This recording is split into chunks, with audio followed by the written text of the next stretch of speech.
Welcome home mga kababayan, and to our visitors, welcome to the Philippines. Ito sila suwan lagas libasuan, may God bless us all.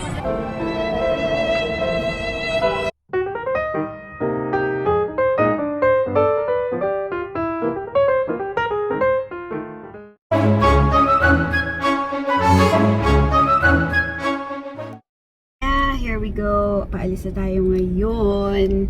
And anong oras na ba? Alas 11:43 pala. Alas 5 yung flight ko, pero aagahan namin kasi kailangan ko pang magtrabaho sa airport. Kaya dala ko yung trabaho ko. Ayun, let's see kung anong mangyayari.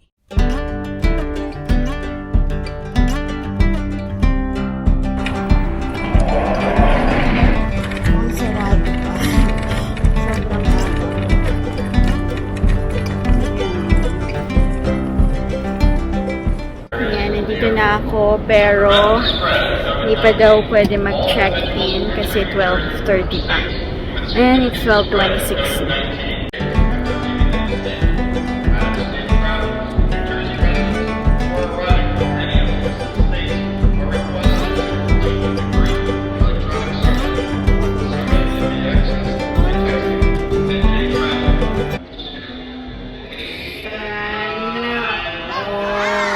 Flying with Newark. Ayan, kailangan mo mag-ready ng credit card mo. Hindi pwede yung coins sa ngayon.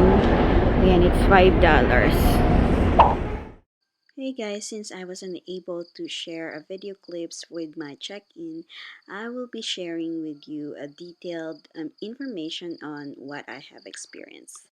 Alright, so una sa lahat, syempre, hihingin nila yung passport mo, and if nakita nila na hindi ka blue passport, they will ask for your visa or a valid visa in the US. So since I have my green card, I provided them my green card card. And then yeah, and also since I have a layover sa Canada, they also asked if I have registered to the ETA. Ito yung parang transit visa nila. And luckily, I have a Canadian tourist visa, so I gave them the copy, or I showed them the copy of my visa. And then after that, they checked my booking confirmation.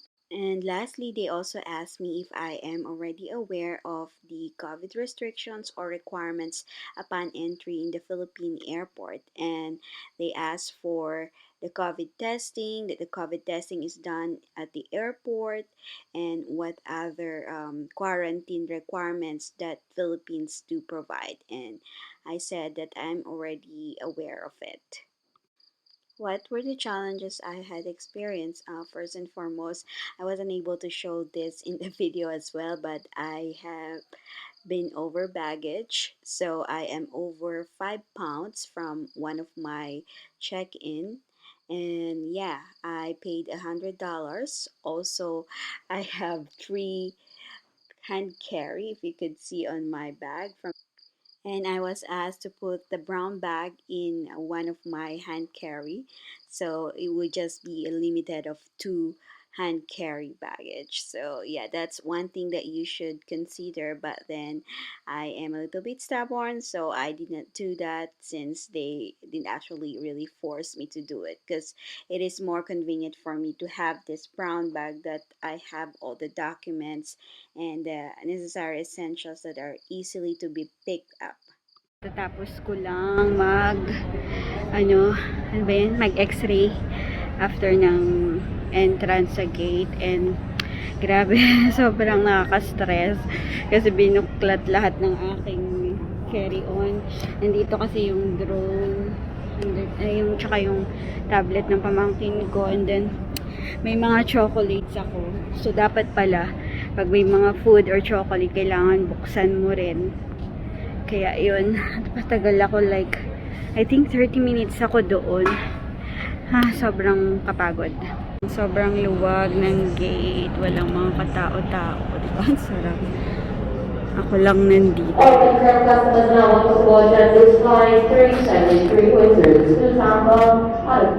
Ayan guys, ang problema ako dito kasi hindi nagkasya yung luggage ko sa taas. So, they asked me to put it like sa ilalim, and ang hirap din. So,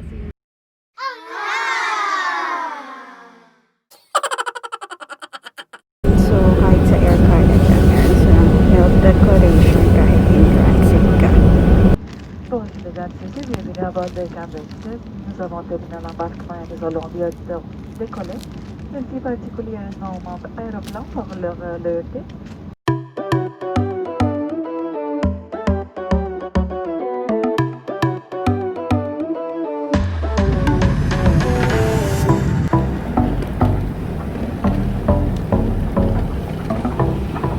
Naghihintay ng train sa Terminal 3.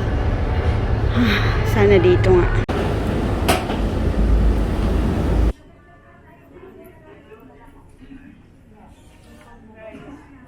And at this point, akala ko wala ng mga forms na fill upan, pero madami pa rin pala. And also, after mo ma-fill upan yun, i-verify ng mga crew kung nakapag-install ka na ng Trace app. And yeah, they will have to guide you on how to trace yung or paano gamitin yung app as well. So yun, pinakita ko, ready na, naka-register na ako and all. So yun, kailangan maka-register na kayo upon installing the app para mapabilis yung proseso nyo. Eating and drinking or when directed by your cabin crew. We will also be observing a modified service during the flight. Please store your baggage in the overhead bins or under the seats in front of you. This is a non-smoking flight. Smoking, including the use of electronic cigarettes, is not allowed. O, diba? Yes, nasa aeroplano po tayo. Wala tayo sa emergency room. Ayan guys, 1.5 liters yan provided all throughout the flight na yan. And ito naman yung first meal namin. Of course, wag tayo mag-expect na super dami. Medyo napaliit na ngayon yung serving nila. So, merienda time na. Ayan, meron silang pansit gisado. And we are on our final approach. We will be landing in a few minutes. Please remain seated and keep your seatbelt securely fastened.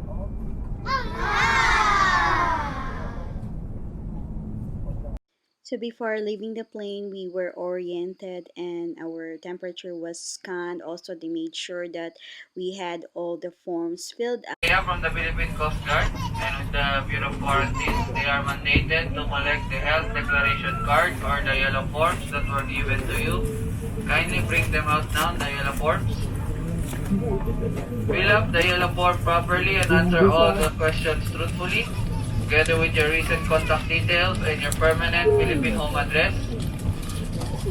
If you are a land-based OFW, I repeat, land-based OFW, kindly write letter L as in Lima at the upper right-hand corner of the yellow form. If you are a seafarer, sea-based OFW, write letter S as in Sierra, together with the name of your vessel and the name of your manning agency at the back of the yellow form.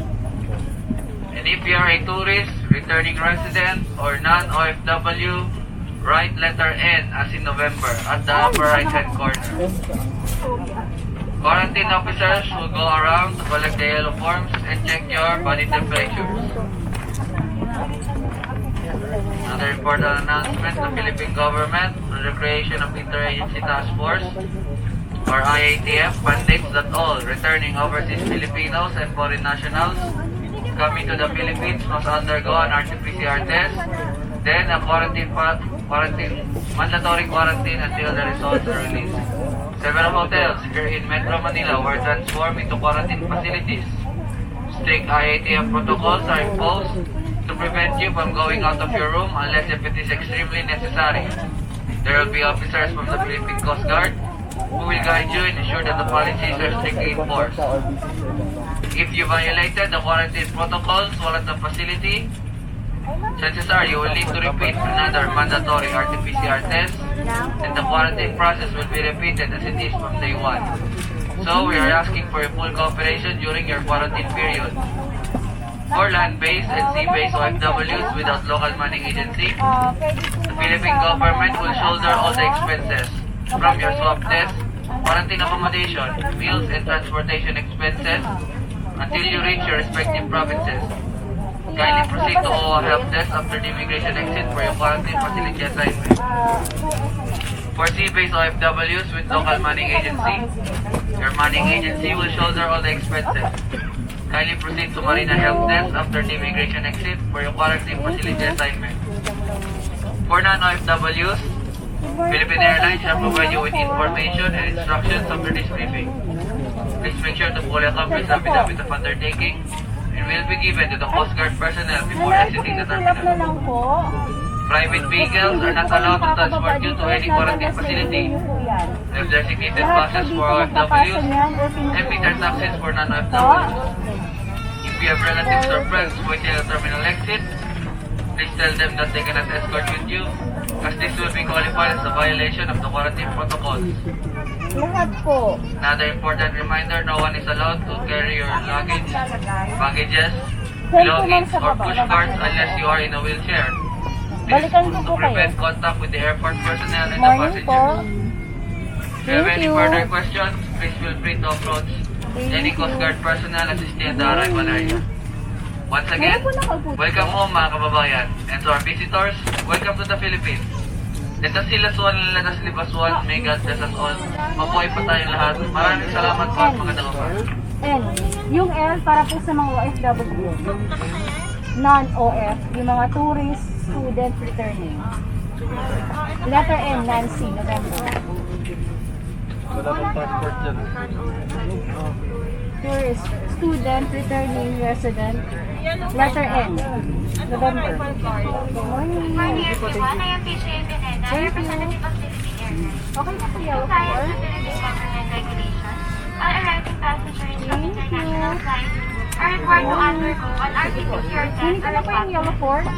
While you wait for your test results, Okay lang you po. must stay at the hotel, accredited by our tourism and health agency. Dito po sa upper For right. Ay, sir, non-OFW, after this presentation, please Philippine proceed to phone gate number po. Kung wala pa po, at pwede the po sa holding area. kamag-anak. Each one of you Asawa, will magulang, kapatid, anak. barcoding and payment code. You will need to present the violation of your passport together with the QR code and consent to your email when you completed the online registration of PAN-ECIF. Pero, If you have not registered, our help desk are available upon entrance to gate number 6. After verification of QR code, we ask you to prepare for the payment for your RT-PCR test. After payment, you will receive 3 barcode stickers. Proceed to the swab test booth and hand out these stickers to the tester. Undergo the test, and our tester will give you a sticker. Please place the sticker at the back of your passport. After clearing with immigration, please proceed to your respective hotel help desk for verification. Please be reminded that the hotel must be verified before you are allowed to exit the terminal. You shall also make a transportation arrangement to your hotel at this desk. After, claim all your baggage at the designated carousel and clear with customs check.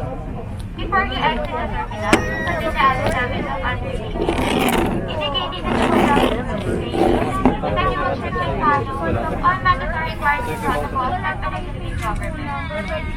For everyone, any violation of quarantine protocols can be used against you and responsible. You can be asked to stay at the hotel while you wait for your test results, which will be sent to your email within 24 hours for non-OFW. If you test positive, the Bureau of Quarantine will endorse you to a facility or a hospital for further medical management. If you test negative, you can register to DOH certificate website to obtain your POQ medical certificate. You can present the results to quarantine personnel of the hotel for You can ask your relatives to pick you up and take you home to complete your 14-day mandatory quarantine or self-isolation. If you have an onward flight to any domestic station in the Philippines, we encourage you to check our website at www.philippineairlines.com for any additional requirements and travel rules for your destination to government. If you have any questions or concerns, our ground staff will be happy to answer them and assist you. Without normal, your Manila government is facing the challenges brought about by the pandemic. With your cooperation and help, we fight us against this virus. Together, we feel as one.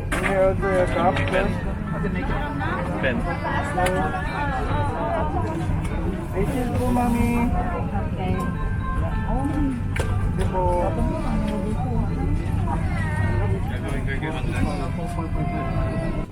Ayan, so what I noticed about going out of the plane is that sabi nila it's gonna be by batch, pero ang nangyari is kung sino na ang pwedeng lumabas yan.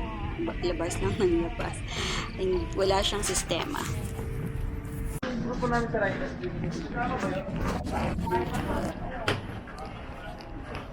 So this is gonna be the first line na they make sure that you have the QR code for your COVID testing.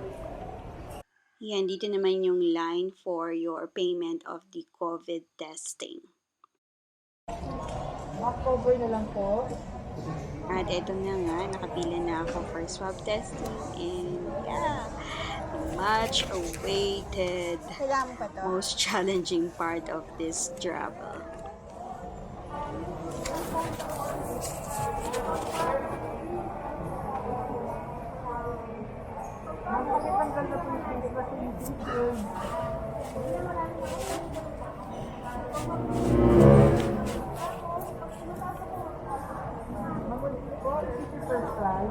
No.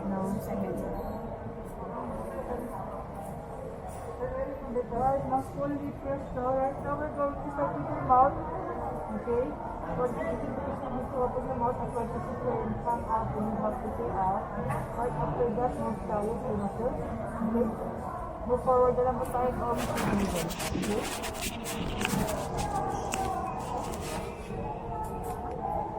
Simula na tayo, okay ba?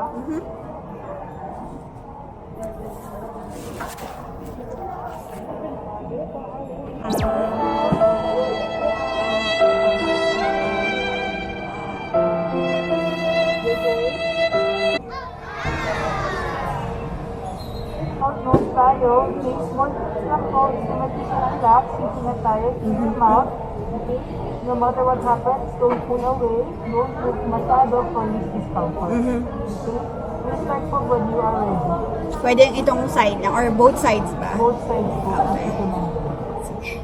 And then eye level tayo, okay, Okay. let's just relax, okay, parang hindi tayo masyadong harapan. Okay lang, simulan na tayo.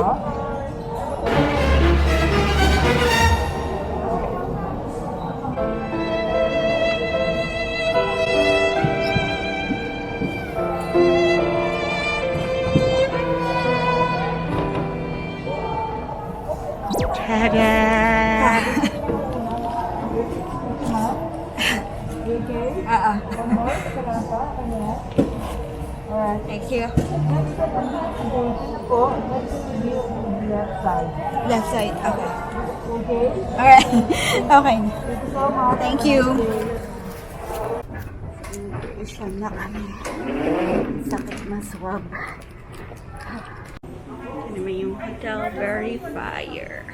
So at this step, they wanted to make sure that you have already pre-booked your hotel.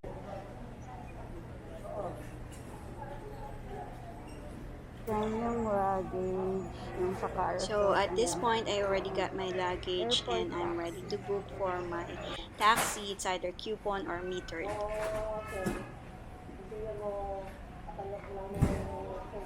Sa customs, papakita mo lang yung affidavit of undertaking. And yes, I registered for the coupon taxi and I'm on my way to my hotel.